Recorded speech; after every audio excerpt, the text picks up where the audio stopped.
Olá, tudo bem? Sejam bem-vindos a mais uma aula de língua portuguesa. Eu sou o professor Mário.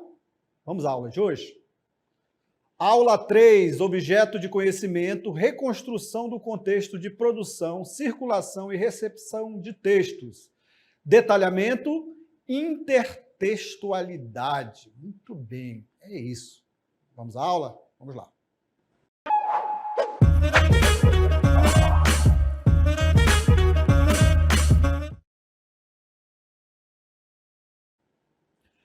Vamos falar sobre intertextualidade. Você sabe o que é isso? Não. Olha só, vamos conceituar. Intertextualidade. Chamamos de intertextualidade o diálogo, a conversa que ocorre entre dois textos diferentes, quando um faz referência ao outro que já existia, inspirando-se em sua forma ou mensagem para criar um novo discurso. Professor, como assim? Intertextualidade é um diálogo? É uma conversa? Exatamente, é uma conversa entre textos. Pode ser um texto escrito, pode ser um texto, uma imagem, pode ser uma propaganda, pode ser um filme. Então, ele vai conversar entre esses dois textos já produzidos. Vamos detalhar um pouco mais à frente. Ela pode ocorrer de modo explícito, né? Claramente, você observa ali a intertextualidade no texto, no filme, na obra, numa pintura, de forma explícita, que você vê, opa, e tem informações aí de um outro texto, tem um diálogo, uma conversa. Também pode ser implícito, que é algo ali que você necessita ter um conhecimento anterior para você poder saber ali daquela intertextualidade, daquela conversa entre esses dois textos, ok? Tem uma imagem aqui para você, olha só, essa imagem que está aqui do meu lado, bem conhecida, não é? Bem conhecida. Você pode conhecer como Mona Lisa, Gioconda, né? Então, é uma obra bem característica, bem conhecida. Aí você observa a imagem, esse texto. Falei aqui que também pode ser um filme, pode ser uma novela, pode ser uma propaganda, pode ser texto escrito, né? Então, essas linguagens aí que ela pode ter essa conversa, tá? Pode ter essas conversas aí da linguagem verbal e da linguagem não verbal também. No caso aqui nós temos uma linguagem não verbal. Temos aí a Mona Lisa, uma obra conhecida, que está ali diferente. Temos ali ela num contexto que ela está ali, né, com uma máscara. Dependendo do contexto em que for colocada essa situação, essa intertextualidade, essa imagem, poderíamos associar a outras situações da pandemia, dependendo do contexto que for mostrado, pode ser uma situação de gripe, né, personagem, dependendo ali de como vai ser colocado. Mas temos aí, principalmente na pandemia, temos aí essa conversa entre essas duas situações, essa intertextualidade, tanto ali da Mona Lisa, quanto a situação da pandemia, não é isso? Então notem aí que há uma conversa entre esses textos. Isso é intertextualidade. Algumas explícitas, como essa, né, intertextualidade explícita, porque você já conhece a obra e você observando aí o contexto que ela foi produzida, você pode indicar já essa conversa do que se trata. Muito bem. Mas também pode ser algo implícito também que você tem que ter conhecimento. A situação da intertextualidade explícita, ela é clara, é fácil de ser identificada pelo leitor, como no caso ali da Gioconda, da Mona Lisa, né, numa situação de pandemia.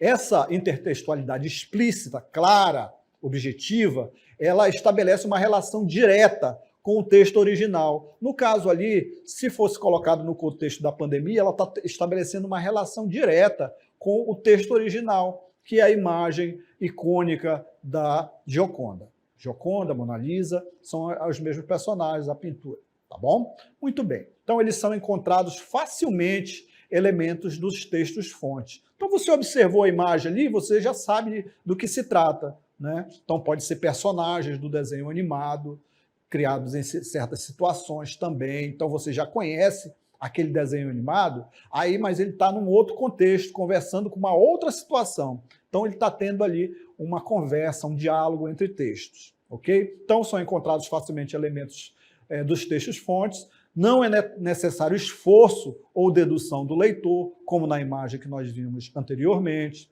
Não exige conhecimento prévio do conteúdo. Então, essas são características da intertextualidade explícita. Ok? Muito bem. Agora, observe aí a imagem que nós trouxemos para você. Olha só. Temos aí, ó, CMA News. Aí nós temos aqui um texto, uma chamada, que diz assim, olha só. Observe aí, ó. Temos o nosso personagem aqui, a nossa linguagem verbal, e temos a linguagem não verbal. Muito bem, olha só aqui, ó. Temos aqui a linguagem não verbal. O que é isso, professor? É uma imagem, uma linguagem que você compreende, né? Mas ela não vem com escrita ou com fala, só a imagem. Você tem muito isso nos quadrinhos, quando você vai ler um quadrinho, uma charge, né? Então é uma linguagem não verbal. E temos a linguagem verbal, que vem ser a chamada aqui, o texto em si, né, que é a linguagem verbal, que diz o seguinte no jornal. Olha só aqui como eles associam, conversam, esses dois textos, essas duas situações, elas conversam. Vou mostrar para vocês. O que diz aqui, ó, o texto? Diz assim, ó, ele é o super-homem. Messi é eleito novamente o melhor do mundo. Aí nós temos aqui, ó, o Messi. Temos o Messi vestido de super-homem, né? Vestido de super-homem. Está aqui, ó. Super Messi. Não há uma conversa entre o personagem super-homem e o texto, quando o texto diz assim, ó, ele é o super-homem, Messi é eleito novamente o melhor do mundo. Temos aí uma intertextualidade, uma conversa entre dois textos.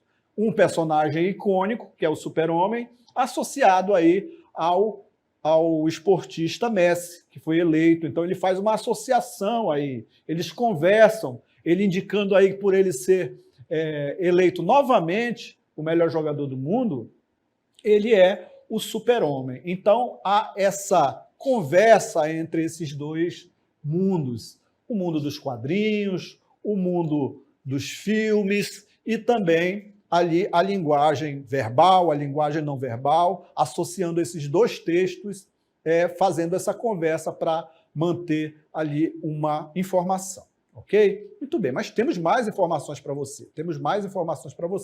Olha só, vamos ler esse texto aqui que diz assim, ó, ainda que eu falasse a língua dos homens e falasse a língua dos anjos, sem amor eu nada seria. Então temos o trecho de uma canção chamada Monte Castelo, da Legião Urbana, que ele faz ali uma conversa entre dois textos. Agora nós vamos falar sobre textos escritos. Temos mais informação a respeito? Temos mais? Vamos lá. Olha só. Então, ele vai ter essa conversa entre esses dois textos aí. Olha só. Esses dois textos distintos, de autores distintos, autores diferentes. Ainda que eu falasse a língua dos homens e falasse a língua dos anjos, sem amor eu nada seria. E temos esse outro texto que diz assim, ó, todos eles fazem parte da mesma canção. Então, o autor da música, Renato Russo, fez ali uma junção entre esses dois textos, que daqui a pouco nós vamos ler os textos originais, e formou essa canção. Aí temos a segunda parte, que diz: o amor é fogo que arde sem se ver, é ferida que dói e não se sente, é um contentamento descontente, é dor que desatina sem doer. Então temos dois textos distintos conversando. Daqui a pouquinho eu vou explicar para você, porque você vai prestar bastante atenção no primeiro texto e vai ver como ele transformou, ele conversou com esses dois textos diferentes, de autores diferentes, trazendo no mesmo texto, numa mesma mensagem, que é a música Monte Castelo. Tá bom? Então vamos lá, olha só. Preste bastante atenção aí no primeiro texto que fez parte dessa canção. Olha só. Ainda que eu falasse as línguas dos homens e dos anjos, e não tivesse amor, seria como o metal que soa ou como o sino que tine. E ainda que tivesse o dom de profecia, e conhecesse todos os mistérios e toda a ciência, e ainda que tivesse toda a fé, de maneira tal que transportasse os montes, e não tivesse amor, nada seria. E ainda que distribuísse toda a minha fortuna para sustento dos pobres, e ainda que entregasse o meu corpo para ser queimado, e não tivesse amor, nada disso me aproveitaria. O amor é sofredor, é benigno. O amor não é invejoso. O amor não trata com leviandade, não se ensoberbece. 1 Coríntios 13, 1-4. Notaram aí como ele pegou essa parte de Coríntios 13? Muito bem, olha só, como ele fala aqui sobre o amor, que diz assim, ó, o trecho da Bíblia diz assim, ó, ainda que eu falasse a língua dos homens e dos anjos e não tivesse amor, olha só, como ele vai trazer isso para a canção, e não tivesse amor, seria como metal que soa ou como o sino que tine.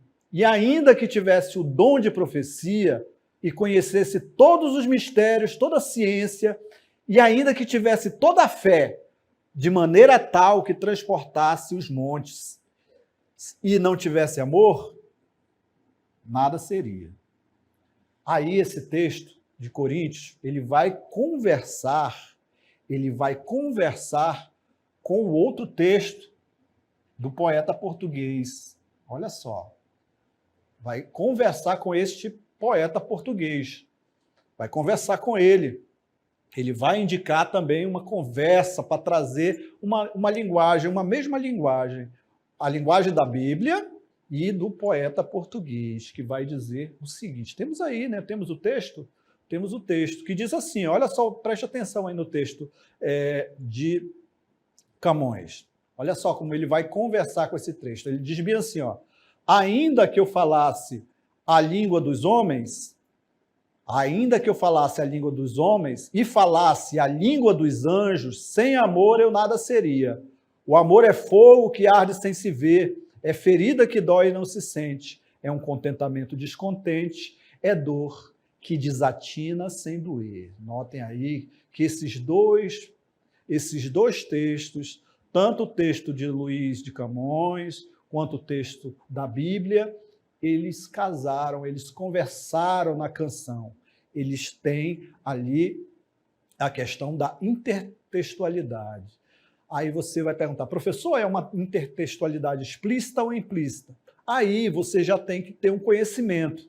Tem que ter um conhecimento ali da Bíblia, né, desse capítulo, tem que ter o conhecimento do poeta português, do poema dele, e ter um conhecimento também da música. A música vai trazer essa conversa, essa intertextualidade, essa conversa entre esses dois textos na canção. Então, o autor traz tanto a Bíblia, o texto da Bíblia, quanto o texto do poeta Luís de Camões, o poeta português, ok? Então, notaram aí essa característica da intertextualidade? Ela vai trazer os textos. Quando eu falar texto, você pode indicar ali uma pintura, pode indicar um filme, que pode citar um outro filme, uma novela, uma pintura, como tratamos ali da Mona Lisa. Então, são conversas entre textos.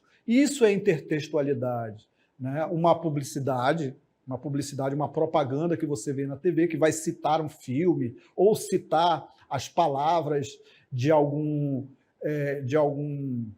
personagem histórico. Então, tudo isso é intertextualidade, é conversa entre textos.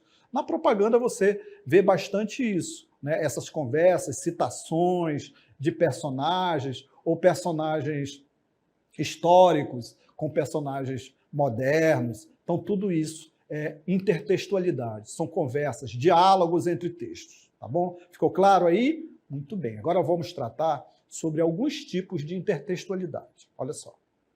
Então, temos aí alguns tipos de intertextualidade, vamos abordar alguns para você conhecer. Temos aqui, ó, primeiro, temos a alusão. Alguns tipos de intertextualidade. Temos aqui a alusão, olha só. Professor, estou vendo ali um cavalo de madeira, né? Um cavalo de madeira aqui, olha só. Vamos já verificar aqui, ver qual é a relação que temos aí entre esta situação aqui do cavalo de madeira com a nossa intertextualidade, essa conversa entre os textos. Muito bem.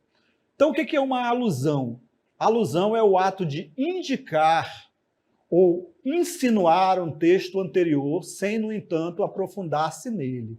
Notem aí que há uma conversa, há um diálogo, há uma intertextualidade. Por quê? Porque, olha só, é o ato de indicar ou insinuar um texto anterior, sem, no entanto, aprofundar-se dele. Ou seja, não precisa se aprofundar, ele vai indicar, ele vai insinuar, ele vai indicar, falar, insinuar a respeito desse texto. Muito bem. Aí temos o exemplo aqui, olha só. Temos o exemplo aqui, olha só. Aqui, ó. Este é um presente de grego. Aí você vai pensar assim, professor, o que é essa expressão? Por que essa expressão presente de grego? Por que essa expressão presente de grego?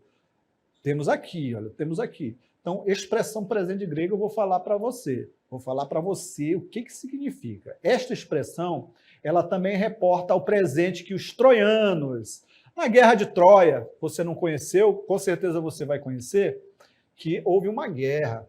Então, a Guerra de Troia, essa expressão, ela traz essa ideia da Guerra de Troia, que foi o que ocorreu, o presente dos troianos, que os troianos receberam, né, dos gregos. Refere-se a um vírus, também ele pode ser indicado como um vírus do computador também. Ele traz essa ideia, mas a ideia principal, que o presente de grego seria quando esses troianos eles receberam esse cavalo de madeira na sua porta da sua cidade. Só que esse cavalo de madeira ele estava cheio de soldados aqui dentro. Então eles pegaram, colocaram para dentro da cidade. Quando foi de madrugada, o exército invadiu e derrotou os troianos. Essa é a história do cavalo de Troia, do presente de grego. Foi o presente que os gregos deram, mas logicamente que o cavalo estava repleto de soldados. Muito bem, então essa é a expressão, ela refere isso aí também. Pode se referir ao vírus de computador, que é justamente quando você recebe um arquivo, abre e o arquivo, assim como o cavalo de Troia, ele infecta o seu computador, né? Muito bem, então este é um presente de grego. Há aí uma conversa entre textos, entre a história, entre fatos históricos. Então, essa é uma alusão, Ele indica, ele insinua a respeito de um texto anterior. Muito bem. Assim como aqui o número 2, quando ele diz assim, ó, meu computador foi invadido por um cavalo de Troia. A mesma situação, presente de grego, cavalo de Troia, né? Um cavalo de Troia é um presente que você não quer receber, com certeza, assim como os troianos não receberam aí esse presente desse cavalo cheio do exército grego, ok? Muito bem, temos aí também, nesse caso, a expressão faz alusão ao cavalo de madeira, repleto de soldados escondidos, que os gregos enviaram aos troianos como se fosse um presente por ocasião ali da guerra de Troia. Muito bem, temos informações? Temos mais informações para você, olha só. Falamos sobre alusão, agora nós vamos falar sobre paródia. O que é uma paródia? Vamos analisar? Observe aí. Paródia é um tipo de intertextualidade que se apresenta uma estrutura semelhante à de um texto anterior. Olha só, observe aí. Semelhante, olha, marca aqui para você. Semelhante, ou seja, parecido, é um tipo de intertextualidade que se apresenta uma estrutura semelhante à de um anterior, mas com mudanças. Olha só, marcar aqui também, ó. Com mudanças que interferem no sentido, ou seja, na compreensão, como você vai compreender esse texto, o qual passa a apresentar forte teor crítico. Então, uma das características da paródia é o teor crítico. Ele vai criticar algo, né? Vai ser cômico, ou seja, engraçado, ou satirizar, né? Satirizar alguém ou algo. Muito bem. Temos um exemplo aí para você. Observe agora, vou apresentar o texto original. Aí nós vamos depois ver a paródia. É um texto bem conhecido, tenho certeza que você já conhece. Então ele diz bem assim, o texto do Gonçalves Dias, chamado Canção do Exílio. Muito bem. Então ele diz assim o texto, ó. Minha terra tem palmeiras, onde canta o sabiá, as aves que aqui gorjeiam, não gorjeiam como lá. Bem conhecido o texto, não é isso? Bem conhecido. Agora nós vamos à paródia. Vamos relembrar aqui o que é paródia. Olha só, marquei aqui para você. Ó. O que é paródia? É o tipo de intertextualidade, ou seja, de conversa entre textos, que apresenta uma estrutura semelhante à de um texto anterior, semelhante, ou seja, parecida, com mudanças. Importante, ó, com mudanças, que vai interferir ali no sentido de como você vai compreender o texto, que vai trazer um teor crítico, cômico ou sático. Vamos ver, então? Então, temos aqui o texto original, que é o texto do Gonçalves Dias. Minha terra tem palmeiras, onde canta o sabiá, as aves que aqui gorjeiam, não gorjeiam como lá. Vamos agora aqui à paródia? Vamos lá? Olha só. Muito bem, tá, aqui temos a paródia. Olha. Esse texto não é do Gonçalves Dias, é um texto do escritor paulista Oswald de Andrade, que o texto chama-se Canto de Regresso à Pátria. Muito bem. Olha só como ele usa a estrutura do texto do Gonçalves Dias. Ele usa a mesma estrutura, mas ele vai fazer algo diferente. Olha só, ele vai fazer algo diferente, sentidos diferentes. Ele só usa a estrutura. Quando ele diz assim, ó, minha terra tem palmares, onde gorjeia o mar. Os passarinhos daqui não cantam como os de lá. Muito bem, notaram? Exatamente, olha, ele faz uma paródia. Ele usa a estrutura, mas a mensagem é outra. É outra mensagem. Isso aí é uma mensagem que ele vai trazer, que você vai compreender mais lá no ensino médio, quando for tratar ali de literatura. Mas aí aqui temos uma outra mensagem. Mas ele utiliza a mesma estrutura aqui do nosso Gonçalves Dias. Minha terra tem palmeiras, onde canta o sabiá, as aves que aqui gorjeiam, não gorjeiam como lá. Diferente aqui do Oswald de Andrade, que diz, minha terra tem palmares, onde gorjeia o mar. Os passarinhos daqui não cantam como os de lá. Muito bem, então ele utilizou ali de uma paródia, uma conversa, um diálogo entre os textos. Notaram que sempre há esse diálogo, essa conversa? Isso é intertextualidade, tá bom? Então não esqueçam disso. Vamos à próxima, olha só, paráfrase. Vamos falar sobre paráfrase? Muito bem, paráfrase é o processo de intertextualidade no qual o sentido do texto original, olha só, o sentido do texto original é reafirmado. Vou marcar aqui para você, ó. É reafirmado. Porém, com pouca ou nenhuma semelhança. Nota que aqui na paródia ele já utiliza a estrutura, mas aqui na paráfrase não. Ele não vai ter nenhuma semelhança da estrutura do texto original. Nesse tipo, o intuito é reescrever o assunto do texto original. Então, ele vai pegar o texto original e vai reescrever. Paráfrase, chama paráfrase. Aproveitando principalmente os elementos do sentido já existente para produzir uma nova linguagem com o mesmo tema. Olha só, os elementos. Ele vai pegar os mesmos elementos de sentido, ou seja, tudo que você compreender a respeito daquele texto, ele vai pegar, mas o que ele vai fazer? Ele vai utilizar uma nova linguagem, mas utilizando o mesmo assunto. Ok? Muito bem. Vamos falar aqui sobre o exemplo de paráfrase? Muito bem. Olha só. Meus olhos brasileiros se fecham saudosos. Minha boca procura a canção do exílio. Como era mesmo a canção do exílio? Eu tão esquecido de minha terra. Ai, terra que tem palmeiras, onde canta o sabiá. Notaram aí? Ele também utiliza um pouco da estrutura. Na realidade, ele faz uma citação, né? Uma paráfrase, ou seja, ele transforma, mas a ideia, o sentido é o mesmo, que é ali a saudade da terra, a cidade do seu lugar, a cidade do seu canto, onde ele está, ok? Então, assim, indicamos aqui que a paráfrase ele vai trazer o sentido do texto original, que é reafirmado, no caso a saudade, mas nenhuma semelhança estrutural. A estrutura é totalmente diferente, ele vai reescrever, né, mas mantendo o mesmo sentido, com uma nova linguagem. É como aqui o Carlos Drummond de Andrade faz com Meus olhos brasileiros se fecham, saudosos, minha boca procura a canção do exílio. Como era a mesma canção do exílio, eu, tão esquecido de minha terra, ai, terra que tem palmeiras, onde canta o sabiá. Notaram? Então aí ele utilizou de uma paráfrase. Vamos falar sobre citação? Vamos lá. Citação. Então, o que é citação? É quando um autor referencia outro texto.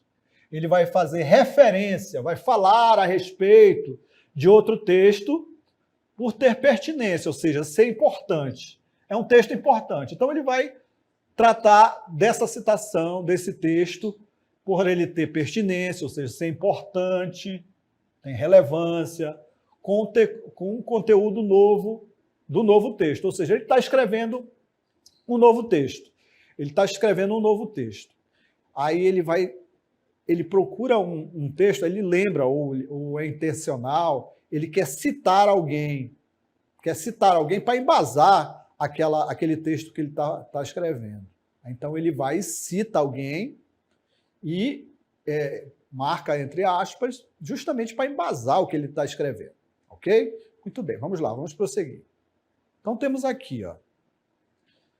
É quando o autor faz referência a outro texto por ter pertinência e relevância, com o conteúdo do novo texto. Então ele está escrevendo um novo texto, ele vai lá atrás buscar um texto importante, ele quer fazer uma citação de algo, de alguém importante, aí ele vai fazer essa situação, vai fazer essa citação. Essa citação pode fazer de forma direta, professor, forma direta, o senhor já falou sobre forma direta, exatamente, ou seja, como exatamente a pessoa falou. Pegar as palavras, exatamente como a pessoa falou, colocar entre aspas e vai escrever no texto. Isso é uma citação direta. Ou uma citação indireta, né, que é quando ele afirma o que o autor do texto original falou. Ele o autor falou isso, isso e isso. Pronto, é uma citação indireta. Mas a direta é exatamente o que o autor falou. Como nós vamos mostrar para você agora nesse exemplo. Olha só. Então, temos o exemplo aí de citação. Temos o exemplo de citação que diz assim, ó. Segundo Sócrates, olha só, ele introduz aqui a citação. De quem? Do filósofo grego. Ele diz aí, ó. Ele diz assim. Segundo Sócrates, aí notem que vem entre aspas aqui, ó, a citação, as palavras, uma citação direta, as palavras do filósofo grego. Vem entre aspas aqui, para indicar que essa frase não é dele, do autor, não é dele. Essa frase é do Sócrates, que diz assim, ó, sábio é aquele que conhece os limites da própria ignorância. Logo, de nada adianta ter acúmulo de informações quando não se aplica a autocrítica e a reflexão como ferramentas de reconhecimento das potências e limites do nosso conhecimento. Muito bem. Ficou claro aí, então, a questão da citação? Exatamente. É isso. Falamos aí sobre intertextualidade, conversa entre textos, diálogo entre textos, citações e tudo mais. Ok? Essa foi a nossa aula de hoje.